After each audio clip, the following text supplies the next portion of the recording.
Fascism এবং ফ্যাসিস্টরা আমাদের এই দেশকে একটা বড় বিভাজন করে রেখেছিল বিগত সময়ে। বিভিন্ন স্বার্থে তার একটি ছিল যে এই দেশের মানুষকে স্বাধীনতার পক্ষের বিপক্ষের শক্তি বানিয়ে রাখা।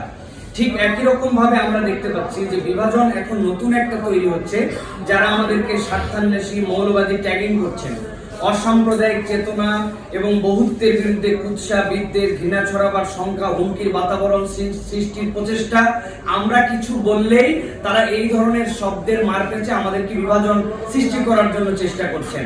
আমি আপনাদের কাছে বলতে চাই, দেখেন যে ইসলাম বিদ্বেষী তো আমরা কাউকে বানাতে চাই না, কিন্তু আপনি আপনার লেখনীতে আপনার বক্তব্যে যদি সেটা প্রকাশ করে থাকেন তাহলে আপনাকেই তো সেই বিষয়টি ক্লারিফাই করতে হবে।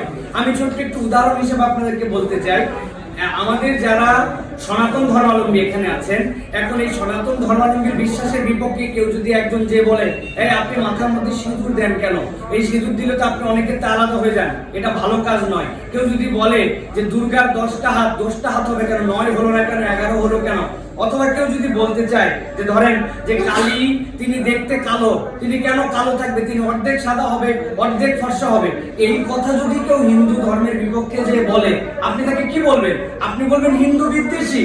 তো অথবা এরকম কথা সে বলতে পারেন, এটা তার ধর্ম বিশ্বাসের অংশ, শুধু এটা নিয়ে আপনি প্রশ্ন তুলতে পারেন না। তাহলে আমার ধর্ম বিশ্বাসের অংশ হচ্ছে যে একজন প্রাপ্তবয়স্ক নারী সে হিজাব পরবে, সে ওড়না পরবে।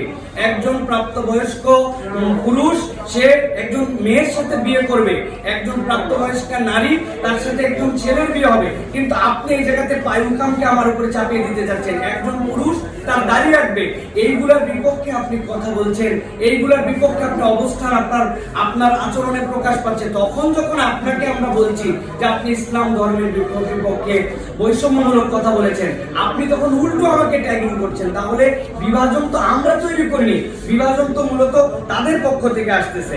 দেখেন এখানে একটি বিষয়, আমরা কেউ কিন্তু কারো প্রতিপক্ষ নই। আমরা এখানে কেন কারো প্রতিপক্ষ হতে যাব?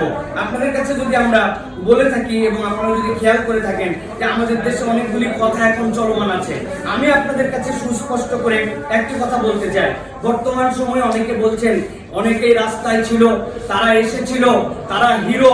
আমরা কারো হিরো হওয়াকে অস্বীকার করছি না, কিন্তু সাথে সাথে এটাও স্মরণ করায় দিতে চাই, সাকিব আল হাসান এবং মাশরাফি বিন মুর্তজা বাংলাদেশের সাথে খেলার সময় কম ম্যাচে তারা ম্যান অফ দ্য ম্যাচ হন নাই, কম তারা ম্যান অফ দ্য সিরিজ হন নাই, কিন্তু উচ্ছিষ্ট ভোগী হওয়ার কারণে, বিগত রেজিমের সাথে তারা যুক্ত হয়ে যাওয়ার কারণে তাদের হিরোগিরি কিন্তু আর নাই, হিরোগিরি কিন্তু তাদের চলে গেছে। তো আপনি আন্দোলনের সময় অনেক বড় অবদান রেখেছেন, আমরা অস্বীকার করছি না, কিন্তু আপনি যখন ইসলামের বিপক্ষে অথবা আপনার প্রকাশ্য অবস্থানের কথা বলবেন, আপনি কিন্তু ওই হিরোত্ব আর সবসময় ধরে রাখতে পারবেন। আমাদেরকে অনেকে বলেছেন আপনারা আন্দোলনের সময় করেছিলেন। আমরা জিজ্ঞাসা করতে চাই, যাদেরকে এখন মাস্টার মাইন্ড বলতেছেন, আমাদের প্রধান উপদেষ্টার উপদেষ্টা হয়েছেন, এছাড়াও আরো অনেকের নাম বলছি না, তারা আন্দোলনের সময় রাস্তায় কোথায় ছিলেন? সুতরাং কেবলমাত্র ফ্রন্ট লাইনার না, বিহাইন্ড দ্য লাইনার, এটাও আপনারা হিসাব করে দেখেন। আমি আপনাদেরকে বলতে চাই, একটু খেয়াল করে দেখেন যে এই সময়টুকুতে যারা শহীদ হয়েছেন, যারা আহত হয়েছেন, তাদের কাছে আমরা গেছি, তারা আমাদেরকে দেখে আপ্লুত হয়ে গেছেন। তারা বলতেছে আপনাদের কথা শুনেছি, আপনাদের বক্তব্য শুনেছি, 15 বছর ধরে আমাদের কণ্ঠকে কিন্তু দাবায় রাখা যায় নাই।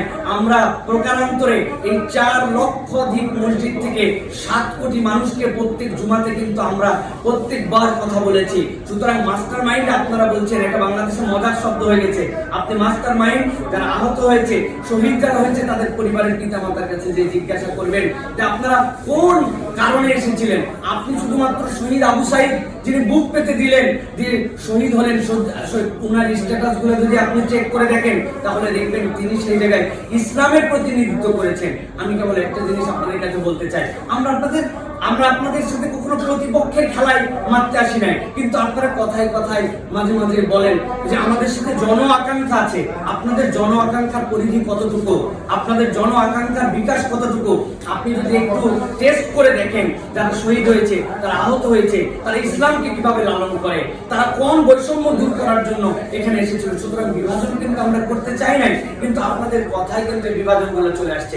আপনাদের কতগুলো কথা আমাদের হৃদয়ে লেগেছে, আপনারা বলেছেন যে এই দেশের মানুষের যে সংস্কৃতি, সেই সংস্কৃতি আমাদের পাঠ্যপুস্তকে উঠে আসতে হবে। আমি জিজ্ঞাসা করি, এই দেশের মানুষ কি পায়ুকামের সংস্কৃতিকে লালন করে, অসভ্যতাকে লালন করে, লজ্জাহীনতাকে লালন করে?